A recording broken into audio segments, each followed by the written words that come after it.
রত্না বেগমের আঘাতের কারণে প্রায় এক প্রকার বেহুশ হয়ে পড়ে রইল আবৃতি। তার সামনে দাঁড়িয়ে থাকা ছোট্ট আবৃতি যেন এই অবস্থা দেখে খিলখিল করে হাসছে। অদিতি এসে মাকে সামলাতে চাইলেও পারল না, 2-4 গা তার গায়েও লাগলো। অদিতি বাধ্য হয়ে কল দিল আজমিরকে। আজমির যখন ফিরেছে আবৃতি তখন পুরোপুরি বেহুশ। এতটা মার মেরেছে যে শরীরের বিভিন্ন স্থান থেকে রক্ত বের হচ্ছে। আর তার পাশেই মাথার কাপড় ফেলে উন্মাদের মতো বসে আছে রত্না বেগম। আজমির মায়ের সামনে নিজের অস্থিরতা প্রকাশ করলো না, 2 হাতে আগে মাকে নিজের ঘরে নিয়ে গেল। অদিতিকে ইশারা দিল আবৃতিকে ঘরে নিয়ে যেতে। রত্না বেগমকে ঘুমের ওষুধ খাইয়ে দিয়ে 5 মিনিটের মাথায় বের হলো আজমির। এসব কথায় সার দেয়ালেই সীমাবদ্ধ থাকতে হবে, কারণ এমনটা তো আজ নতুন নয়। আজমির ওকে দেখে আমার ভালো লাগছে না, উঠ হাসপাতালে নিয়ে যাব। হাসপাতালে নিলে মানুষ জানবে শাহরিয়ার, আমি জানাতে চাই না, আর আমি সময় নষ্ট করতে চাইছি না। 3 ঘন্টা হয়ে এলো জ্বরে বেহুশ, এর থেকে বেশি কারণ লাগবে না।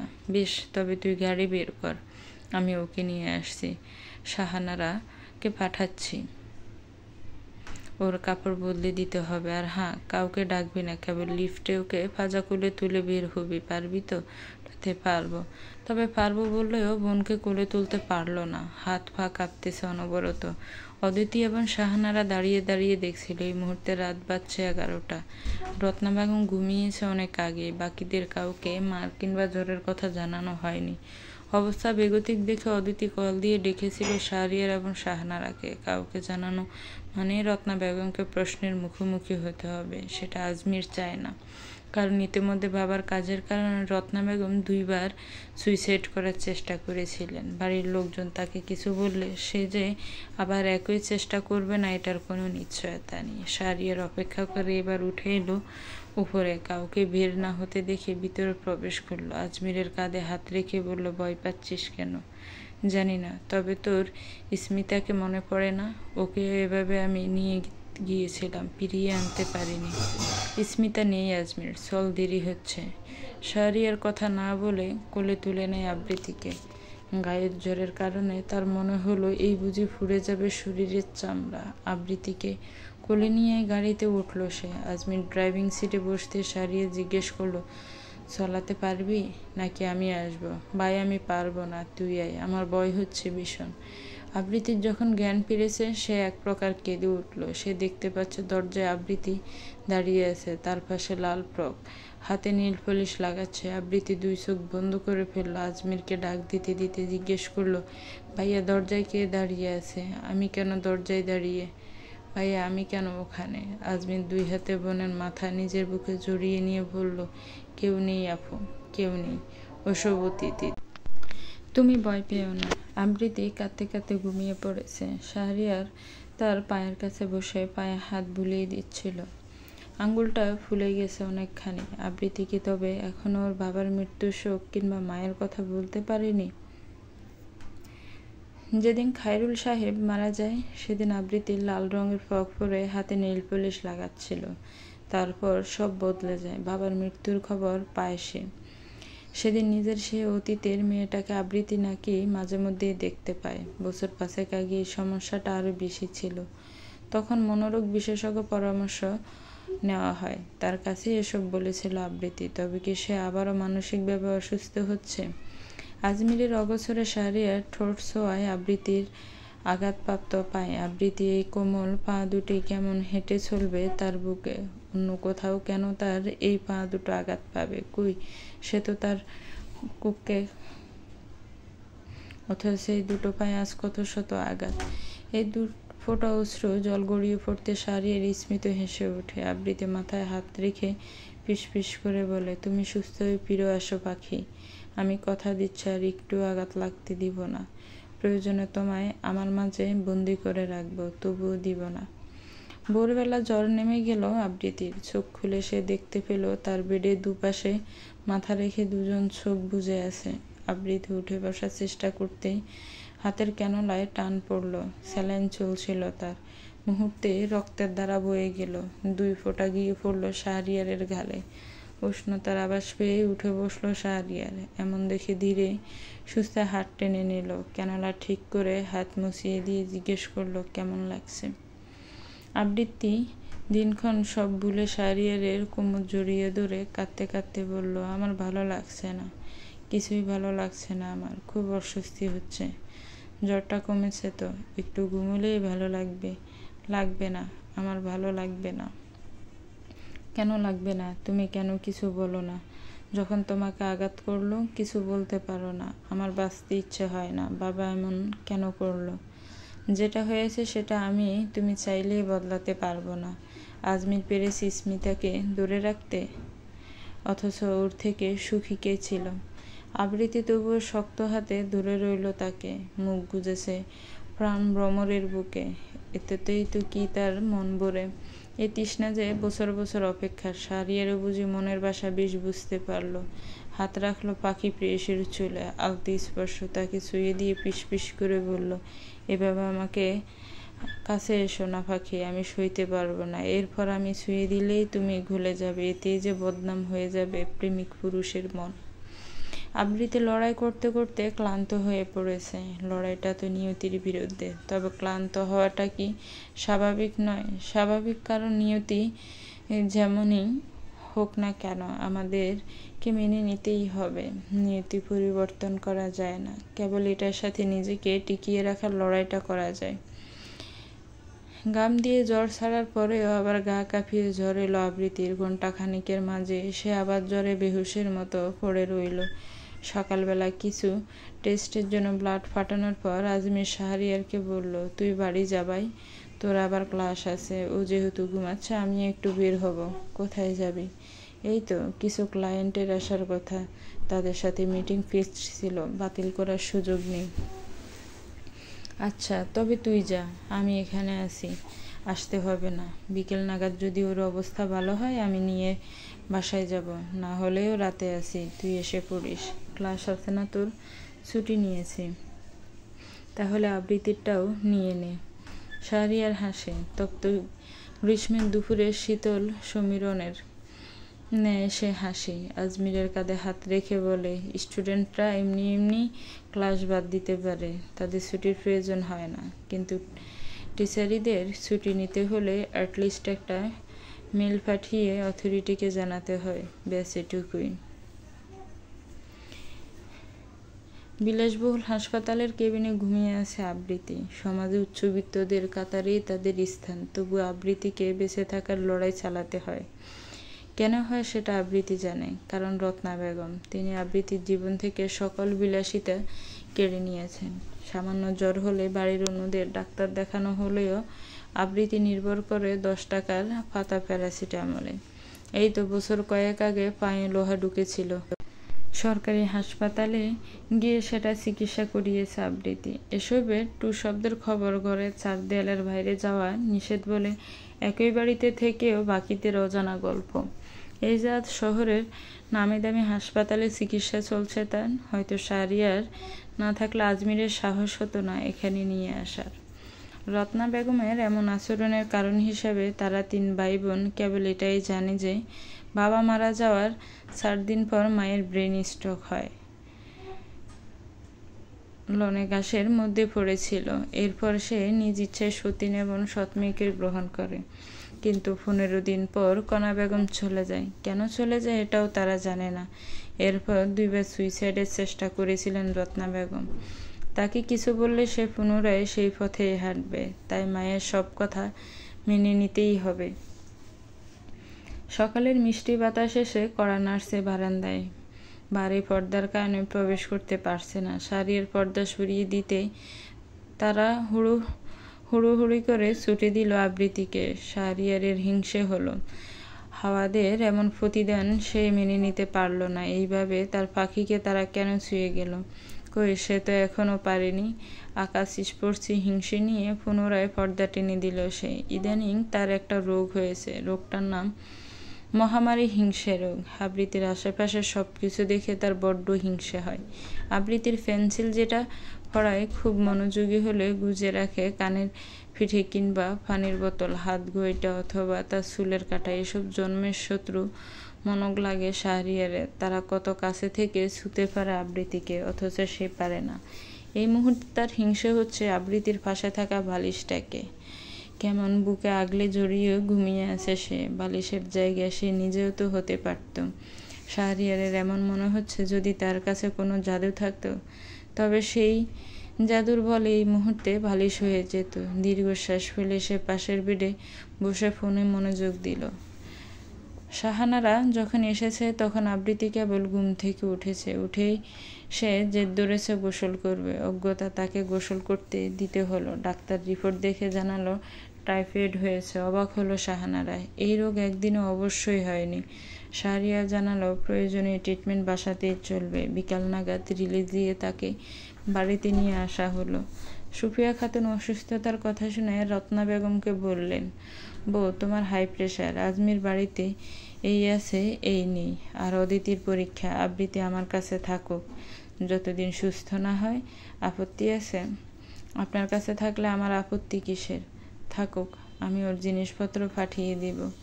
আজমির ওষুধপত্র রাখতে রাখতে বলল, ওর 3 বেলা ইঞ্জেকশন আছে আইভিতে। ও তো দিতেই পারে, মাও দিতে পারে, কিন্তু নিজের হাতে নিজে কিভাবে দিবে? লোক আসবে দিয়ে দিতে। তখন তোমরা একটু খেয়াল রেখো। সেদিন সন্ধ্যাবেলায় আবৃতির চুলে তেল দিয়ে দিচ্ছিলেন সুফিয়া খাতুন। মাথার ভিতর তার হাজার খানেক চিন্তা ভাবনা ঘুরছে। এজন্যই আবৃতি ইদানিং মুখটা ছোট করে রাখত। সচরাচর খাবার খেতে চাইতো না। শুকিয়ে যাচ্ছে দিন দিন। সে না হয় বুঝেনি, কিন্তু রত্না একই বাসায় থেকে মেয়েটা এত অসুস্থ, তবুও সে বুঝেনি। ধীরে ধীরে নানান প্রকার সন্দেহ হতে লাগলো তার। তবে কি আবৃতির প্রতি রত্না যত্নশীল নয়? সন্দেহতেই হইচই করে প্রবেশ করলো বর্ণ, অদিতি, শাহানারা এবং আজমির। তাদের 2 হাত ভর্তি নানান ধরনের খাবার। সুফিয়া বেগমের খালিঘর মুহূর্তেই কোলাহলে ভরে গেল। তারা এসে বায়না করলো চা খাবে। আজমির বাইরে থেকে ভাজা পোড়া নিয়ে এসেছে, মুড়ি মাখার সাথে দুধ চা। নিচে ফ্লোরিং করে সবাই বসে পড়েছে। সুফিয়া খাতুন চা করে নিয়ে এসেছেন। আবৃতিকে ঘিরে আড্ডার আসর বসেছে। আড্ডার মধ্যমণি সুফিয়া বেগম। তিনি নানান গল্প বলে চলেছেন নাতি নাতনিদের। শাহরিয়ার যখন ফিরল তখন বর্ণ এসে তার হাত ধরিয়ে বসিয়ে দিল আবৃতির মুখোমুখি। মেয়েটাকে ভীষণ ক্লান্ত লাগছে। বিনুনি করার কারণে বোঝা যাচ্ছে অনেকটা শুকিয়েছে সে। ফয়সাল সাহেব এসে আরও একটু খুশির খবর দিলেন। পাত্রপক্ষ পছন্দ করেছে শাহানারাকে। তারা আগামী শুক্রবার আংটি বদল করতে আসবেন। যেহেতু মেয়ের মত আছে, তাই একেবারে ডেট ফিক্সড করে ফেলেছেন ভদ্রলোক। আরও এক দফা খুশির বাতাস বয়ে গেল। বাড়ির 3 বউ এসে যোগ দিল আড্ডায়। 2 ছেলে এসেও বসেছে। সুফিয়া খাতুন বললেন রাতের খাবার তার ওখানেই খেতে। ব্যাস, সবাই জমিয়ে ফেললো আড্ডার আসর। সবাই হাসি হাসি থাকলেও তার মুখটা গম্ভীর। পানি খাওয়ার ছুতে সে উঠে এসে আবৃতির পাশে বসে বলল, খারাপ লাগছে? ঘুমাবে কি তুমি? দুপাশে মাথা দুলিয়ে না করলো সে। শাহরিয়ার বুঝতে পেরে নিজের কোলে থাকা কুশনটা আবৃতির পিছনে দিয়ে ফিস ফিস করে বলল, হেলান দিয়ে বসো, আরাম লাগবে। আবৃতি হেলান দিয়ে তো বসলই না, উল্টো দৌড়ে ওয়াশরুমে ছুটল। তার পিছন পিছন শাহরিয়ার এসেছে। বমির কারণে মাথা তুলে দাঁড়িয়ে থাকতে পারছে না মেয়েটা। শাহরিয়ার শক্ত হাতে দূরে রইল, তাকে পিঠে হাত বুলিয়ে দিল। অথচ সে যদি জানতো যে সামান্য এই কারণে অসুস্থ আবৃতিকে এতটা কষ্ট দিবে, তার মা হবে, কিছুতেই আবৃতিকে স্পর্শ করত না সে। সৃষ্টিকর্তা কেন এতিম সন্তানদের পৃথিবীতে একা রাখে? বাবা মারা যাওয়ার পর তো আমি এতিমই হয়ে গেছি, তাই না? সবার কাছে অনাকাঙ্ক্ষিত। এই অনাকাঙ্ক্ষিত মানুষটাকে তার অভিভাবকের সাথে মৃত্যু দিয়ে দিলে খুব একটা বেশি ক্ষতি হতো না, তাই না? আবৃতির কথায় দীর্ঘশ্বাস ফেলে শাহানারা। রত্না বেগম অসুস্থ মেয়েটাকে মেরেছে, পিঠে কয়েকটা বাড়ি দিয়েছে বিছানার ঝাড়ু দিয়ে। এত মানুষের মাঝে রত্না বেগম মেয়েকে মারল, অথচ আবৃতি মুখ দিয়ে কোনো শব্দ করেনি। শাহানারা পানির জগ রাখতে এসে দেখতে পায় রত্না বেগমকে ছাড়িয়ে দিয়ে আবৃতিকে জড়িয়ে ধরে রত্না বেগমকে জিজ্ঞেস করে, এভাবে ওকে কেন মারছো মামনি? কি করেছে ও? ও কি করেছে একবার ওকেই জিজ্ঞেস কর। রত্না বেগম বেরিয়ে যেতে শাহানারা জিজ্ঞেস করলো, কি করেছিস? কোনো কারণ নেই আপু, বাদ দাও। ভাইয়া তোকে ধরেছিল বলে মামনি তোকে মারলো, তাই না? আবৃতি হাসে। বিছানায় শুতে গেলে কামিজের সাথে গায়ের দশা লাগতে কোকিয়ে উঠল। শাহানারা তাকে বসিয়ে কামিজ উঠাতেই দেখতে পেল ঝাড়ুর বাড়িতে কয়েক জায়গায় ফুলে গেছে। ফ্রিজ থেকে ঠান্ডা বরফ এনে সুতি কাপড় পেঁচিয়ে পিঠে লাগাতে লাগাতে শাহানারা বলল, এটা নতুন নয় তাই না রে? মামনি তোকে মাঝে মধ্যেই মারে। আরে না, কে বলল এসব? এই 2 দিনেই বুঝতে পেরেছি তোকে মারে, আর তুই চুপচাপ সহ্য করে যাচ্ছিস, শব্দ অবধি করিস না। কি লাভ আপু, বাদ দাও এসব কথা। তার চেয়ে তুমি বরং বাহিরে যাও, তোমার বিয়ে নিয়ে কত আলোচনা চলছে। বিয়ের শপিং করতে যাবে না? ওসব বড়দের জানা দরকার। আপু, বাবাকে হারিয়ে এতিম হয়েছি, অন্তত এটুকু কেড়ে নিও না আমার কাছ থেকে। আমি মেনে নিয়েছি, তাই এখানে দ্বিতীয় কোনো কথা থাকতে পারে না। কেটে গেল 4টি দিন। বাড়িতে রূপকথারা গল্প করছে। একটা বিয়ে, 1000 খানেক কাজ। এই কাজের মাঝেও সারিয়ে দূর থেকে খেয়াল রাখছে তার পাখিটার।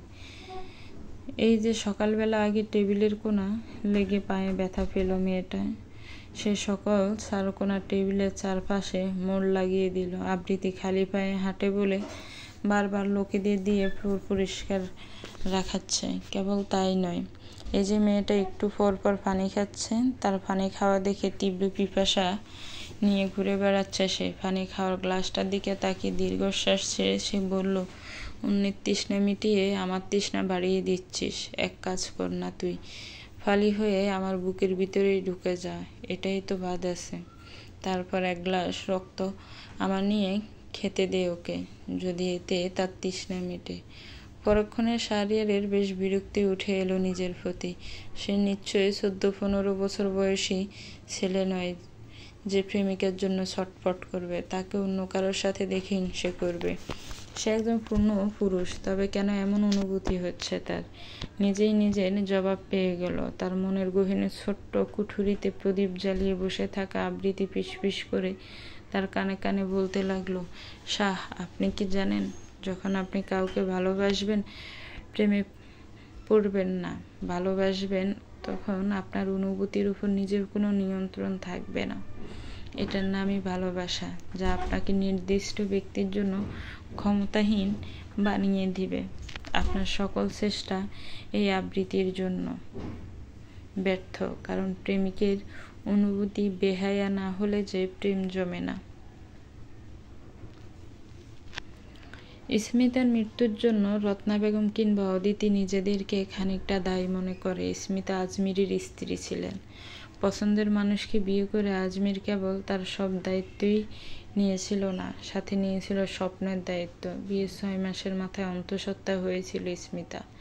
ওয়াশরুমে পড়ে মাথায় আঘাত পেয়েছিল। 7 মাস চলাকালীন সময়ে পা পিছলে পড়ে গিয়েছিল ওয়াশরুমে, কোমরে মাথা লেগে মাথায় আঘাত পায়, প্রচুর রক্তক্ষরণ হয় এবং অবচেতন অবস্থায় পড়েছিল সে।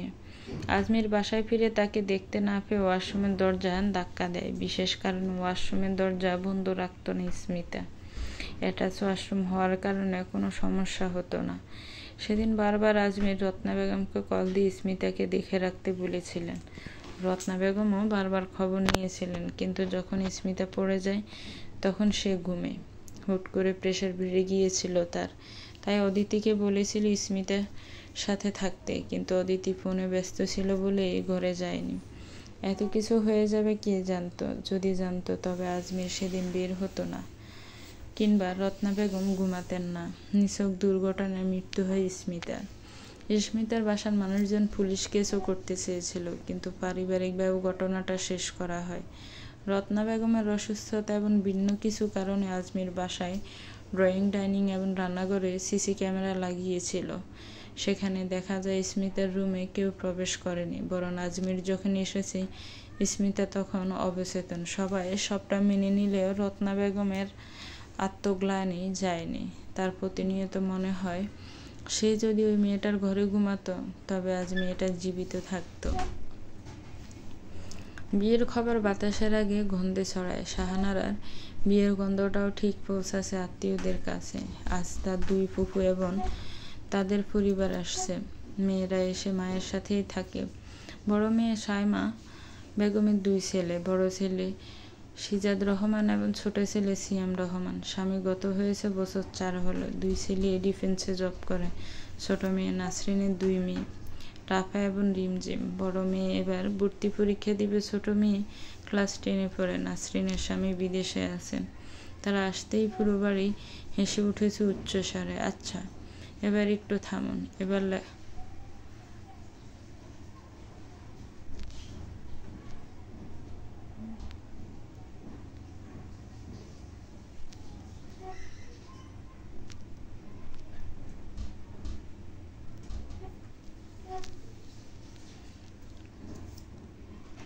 সিজাদ, সুফিয়া খাতুন এবং ফয়সাল সাহেবের পরিবারের সবচেয়ে বড় নাতি হচ্ছে সিজাদ। বর্তমানে সেনাবাহিনীতে কর্মরত। শাহরিয়ার এবং তার বয়সের তফাৎ মাত্র 6 ঘন্টা। শাহরিয়ারকে পরিবারের প্রতিটি বাচ্চা যেমন ভালোবাসে, আবদার করে, তেমনি সিজাদের গম্ভীর চেহারা দেখে তার থেকে দূরে দূরে থাকে। অথচ শাহরিয়ার এবং সিজাদের মধ্যকার বন্ধুত্ব দেখার মতন। বাকি সবার সামনে গম্ভীর সিজাদ তার এই ভাইয়ের কাছে ডায়েরির খোলা পাতা। 2 বছর পর মিশন থেকে সিজাদ ফিরেছে। এবার তার টানা ছুটি চলছে। শাহরিয়ার ফিরে এসে ড্রয়িং রুমে তাকে বসে থাকতে দেখে তার উপরে গেল না। আবৃত্তি দুজনের জন্য চা করে নিয়ে এসেছে। তাকে দেখে ব্রু কুঁচকে শাহরিয়ার জিজ্ঞেস করল, তুমি কেন? আর লোক নেই? আছে ভাইয়া, আপনাদের কিছু লাগবে? না, তুমি বিশ্রাম নাও, যাও। সিজাদ ব্রু কুঁচকে তাকিয়ে রইল দুজনের দিকে। শাহরিয়ারকে কনুই দিয়ে গুঁতো মেরে বলল, ওকে রোগীর মতন ট্রিট করছিস কেন? কারণ ওর রোগী, টাইফয়েড হয়েছে। আইভিতে 3 বেলা ইঞ্জেকশন চলছে। আচ্ছা আবৃত্তি, তুমি বসো। আবৃত্তি বসলো। শাহরিয়ার কিছুটা বিরক্ত হচ্ছিল। বিরক্ত কাটাতে সে সিজাদকে প্রশ্ন করল, তো এই সিটিতে বিয়ে করছিস তো? এজন্যই তো এলাম। মানে হচ্ছে শাহানারার পরপর নিজেও বিয়েটা করে নিয়েই যাব। ভাবছি বাপ বেটার শ্বশুর বাড়ি এক হলে মন্দ হয় না। কি আবৃত্তি, তুমি রাজি তো? আবৃত্তি কথাটা বুঝতে পেরেছে বলে মনে হলো না। সে বোকার মতো হেসে বলল, রাজি না থাকার কি আছে?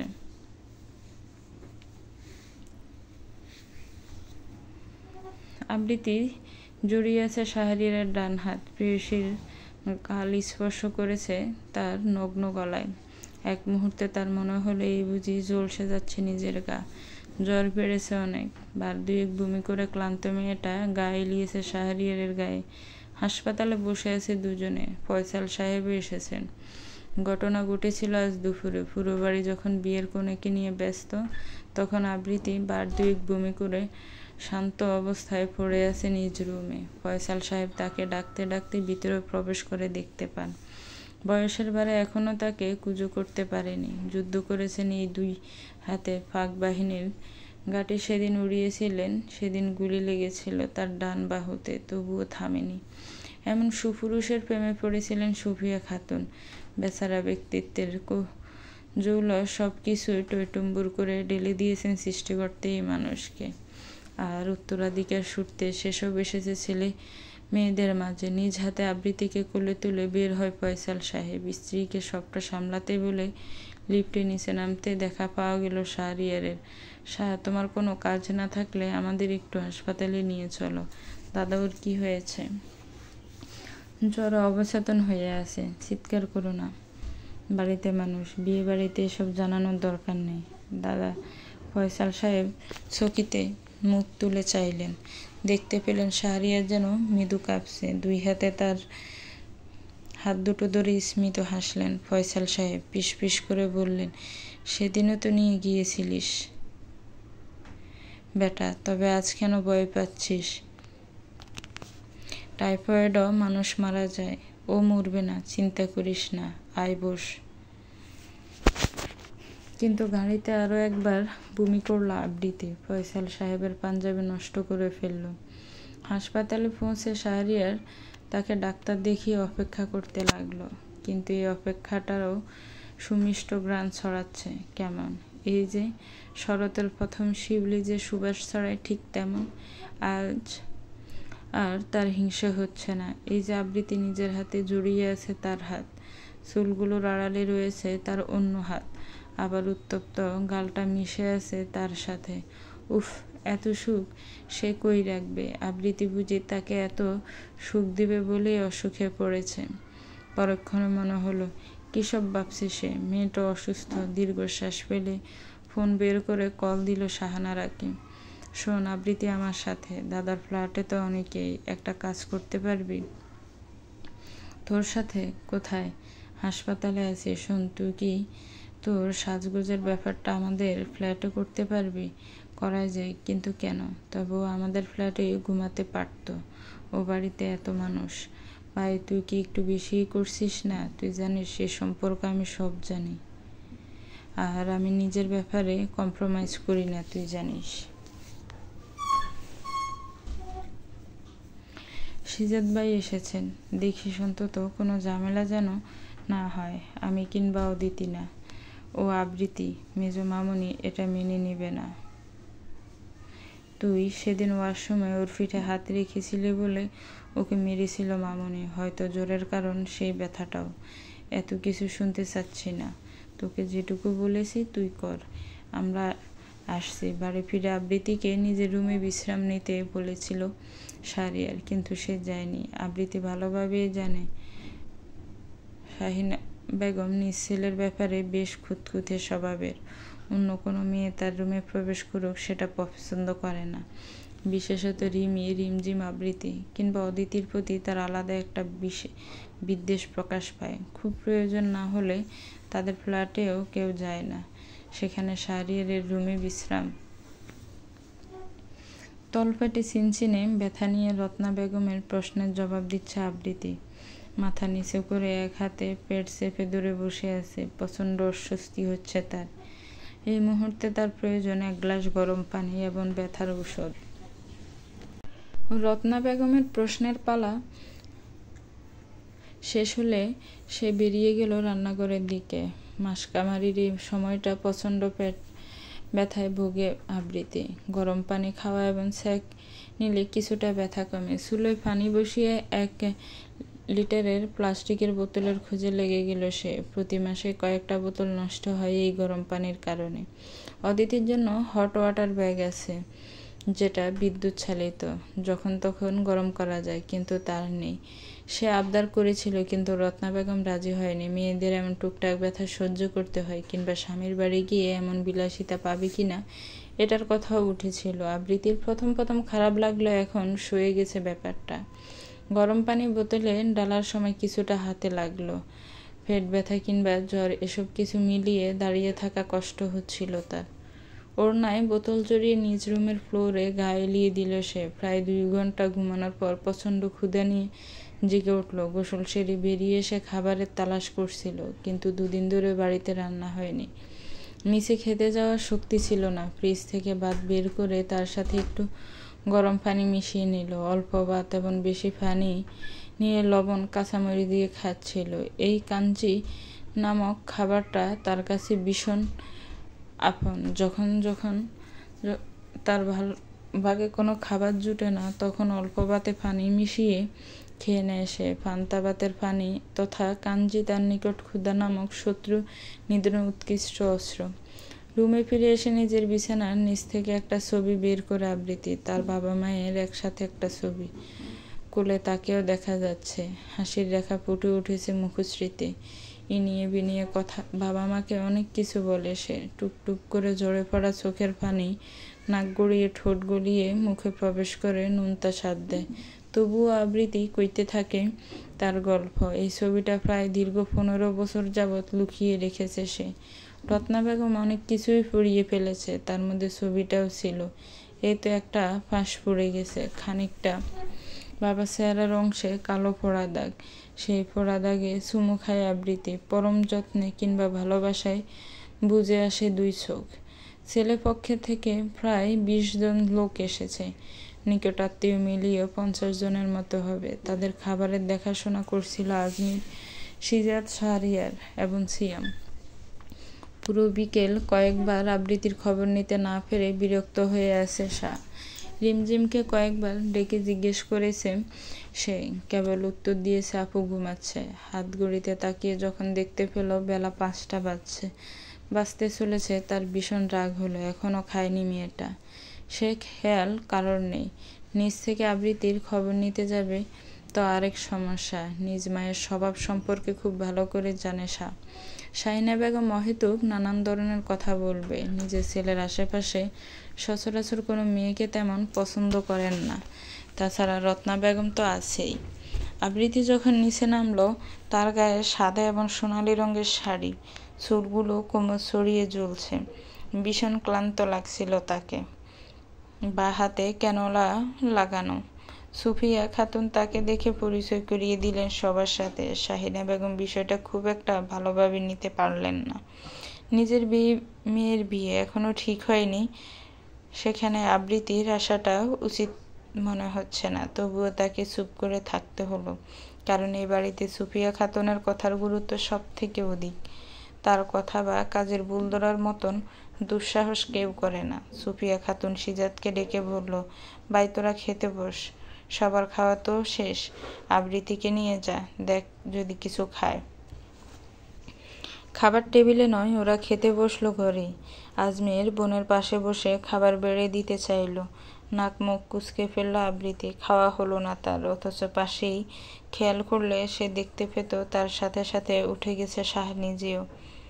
কাজের লোককে বলে শ্রেণী ভিজিয়ে আনিয়েছে, সাথে মিষ্টি দই। আবৃত্তি যেই ঘরটায় ছিল সেই ঘরে ঢুকে দরজা বন্ধ করলো শাহ।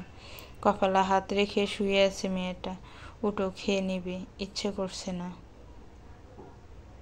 কোনো দিন করেছে? এত কেন অবহেলা নিজের প্রতি? আমি ঠিক আছি, আমার জন্য এত চিন্তার কিছুই নেই। সত্যি নেই? আবৃত্তি বাড়িতে অনেক মানুষ, তুমি কি চাইছো আমি কিছু করি? নিশ্চয় আমার রাগ সম্পর্কে তোমার ভালোভাবেই আন্দাজ আছে। চোখ তুলে তাকায় সে। শাহেরির ইচ্ছা হয় জড়িয়ে নিতে মেয়েটাকে, তার কপালে ভালোবেসে কপাল ঠেকিয়ে ফিসফিস করে বলতে, মেহবুবা এত কিসের ভয় তোমার? তোমাকে আমি আমার মনে 5টা বছর ধরে পুষে রেখেছি। কি প্রয়োজন ছিল আমার? বাবার ব্যবসা থাকতে এত কষ্ট করে বিসিএসটা দেওয়ার? আমি তোমার জন্য দিয়েছি, কেবল তোমাকে একটা ভালো ভবিষ্যৎ উপহার দিব বলে। আমার মায়ের বিরুদ্ধে যেতে হবে আমার তোমাকে পেতে। আমি এত যুদ্ধ করছি আর তুমি নিজের খেয়ালটা রাখতে পারবে না, এই ভীষণ অন্যায়, মাই হাইনেস। কিন্তু মুখে বলল, অসুস্থ তুমি, এটুকু খেয়ে নাও, রাতে আইসক্রিম এনে দিব। আবৃত্তি চুপচাপ খেয়ে নেয়। শাহ তাকিয়ে থাকে মেয়েটার দিকে। কেন এত প্রতিবন্ধকতা তাদের মাঝে? তার মা, আবৃত্তির মা, কিংবা অন্য সব বিষয় কেন এলো তাদের মাঝে? সম্পর্কটা ভোরের আলোর মতোও তো হতে পারত। আংটি বদলের পর ছবি তোলার হইচই লেগে গেল। সেখানে রিমঝিমকে বার কয়েক ধমকে দিয়েছে শাহ। মেয়েটা চঞ্চল, একটু বেশি চঞ্চল। ছোটাছুটি করতে গিয়ে একবার নিজে পায়ে ব্যথা পেল, আর একবার আবৃত্তির ক্যানোলা লাগা হাতে ব্যথা দিয়েছে। বিরক্ত হয়ে শাহ তাকে ধমক দিয়েছে, কিন্তু মন খারাপের বদলে তার চোখে মুখে চিন্তার রেখা ফুটে উঠেছে। রাতে আবৃত্তির সাথে ঘুমানোর সময় সে আবৃত্তিকে জিজ্ঞাসা করল, আপু, শাহ ভাইয়ার সাথে আমার বয়সের তফাৎ কত? 12 বছর। I think he has a crush on me. Abritti ব্রু কুচকে জিজ্ঞেস করলো, হঠাৎ এমন মনে হলো কেন? কাজিন রিলেটেড গল্প পড়ো না তুমি? সেখানে তো ভাইয়েরা এভাবে ধমকে দেয়। ওহ, তুমি তো ছিলে না, তাই দেখোনি। আর যখন তোমার হাতে ব্যথা লাগলো তখন ভাইয়া আমাকে ধমকেছে, কারণ আমারও লাগতে পারত। তার এসব ব্যবহার তো তাই মনে হয়। ও আচ্ছা। মিথ্যে বলবো না, ভাইয়াকে আমারও ভালোই লাগে। আচ্ছা, তুমি কখনো কারো উপর ক্রাশ খেয়েছ? আবৃত্তি জবাব দিল, না। চোখ বন্ধ করে শুয়ে রইল। রিমঝিমের এমন ধারণার জন্য আসন্ন বিপদের কথা ভেবে তার গলা শুকিয়ে যাচ্ছে। গল্পটা কেমন লেগেছে একটি কমেন্টস করে জানাবেন। গল্পটা ভালো লাগলে একটি লাইক করবেন, শেয়ার করবেন, আর আমার চ্যানেলটাকে প্লিজ সাবস্ক্রাইব করবেন। সবাইকে অনেক অনেক ধন্যবাদ।